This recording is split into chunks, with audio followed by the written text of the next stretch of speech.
All right, here we are at Chronicle City, where I am coming to talk to Steve Russell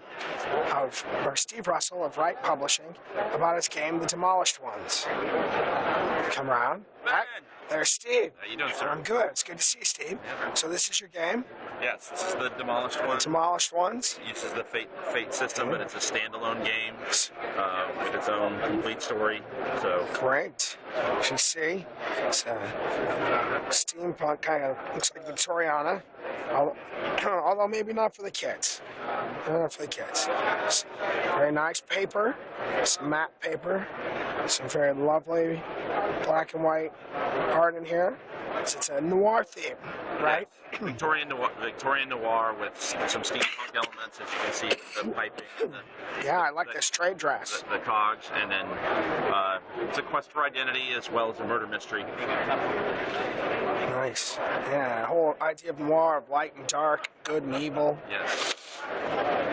So what do you do with this game? What is the basis? The basis for this game is I wanted to create a game that you can start to play with just a blank character sheet. You don't even put your name on it, you start playing. Only the GM needs to know how to play. You don't need to, nobody else needs to know. And it's better if they don't even know, because things become new and interesting. But everybody starts with amnesia. You wake up in a room, nobody knows who they are, nobody knows how they got there, and there's a dead body in the room, and the game begins. A game of character creation. Yes, and because it is a quest for identity. In the first act, you and the other players get to choose your aspects. So let's say you look at the person to your right and you ask them,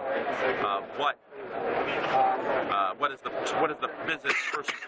biggest physical trait of the person next to you? And you say he has a little scar over his eye, and so that character has to write that down, and that goes to personality traits to the person left of you, and you do a little mundane item for yourself. Awesome. That is the way that comes about.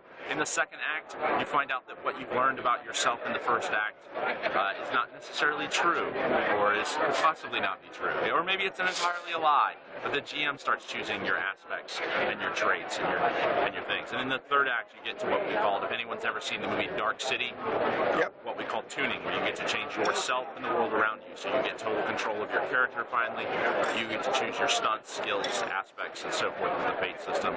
That's fantastic. And it's a very, very fun game to play. We've had 2 play reviews so far from people who just, never played Fate before and had an awesome time doing it. But I appreciate you coming along, Ben. I'm sorry I'm coughing. Let's take a quick look here at the Chronicle City booth.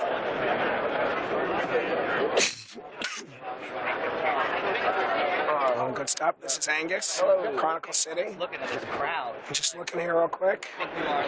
All good stuff. Octoon Cthulhu. All kinds of books. Pardon me. That's all right. This is Chronicle City here in the Gen Con dealer room.